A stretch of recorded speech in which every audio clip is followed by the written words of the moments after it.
I often cite, some of you would have heard me say this before.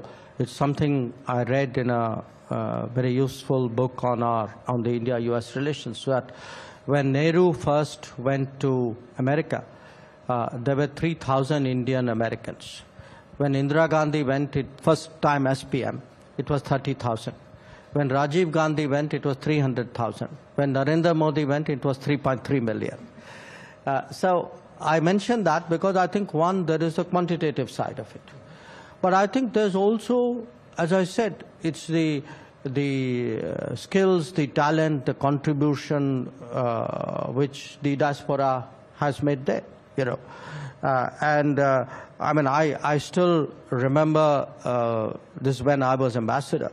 I was meeting a very well-known politician, I will tell Eric the name privately later on, from the Deep South. And, he actually told me, saying that, look, I had this view of Indians, and then, my wife had some issue, and she went to this doctor who was an Indian, and he was so good. And so why I say this is, people eventually put a face to a country. When we speak about members of the diaspora, now, sometimes people are not conscious of it, okay? I'm not saying everybody, particularly in America, asks people, okay, what's the country of your origin? Otherwise your conversation would not go beyond that. But by and large, when in America people see the diaspora, members of the diaspora do well, they associate it with their image of India. And that then shapes their views about India. It is true all over the world, but I would say it is particularly true of the United States, because the United States in many ways is a very unique society, and because it has immigration from so many different sources.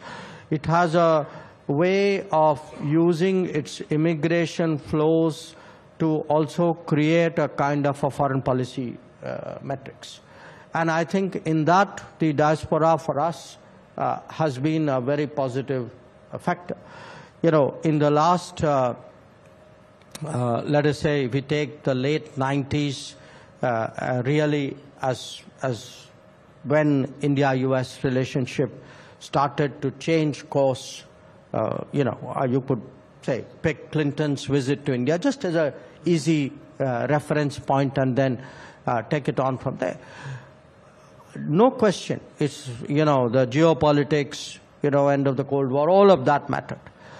But I also think that a very equally powerful parallel happening was actually the growth, H1B did as much as the end of the Cold War to shape India-US relations.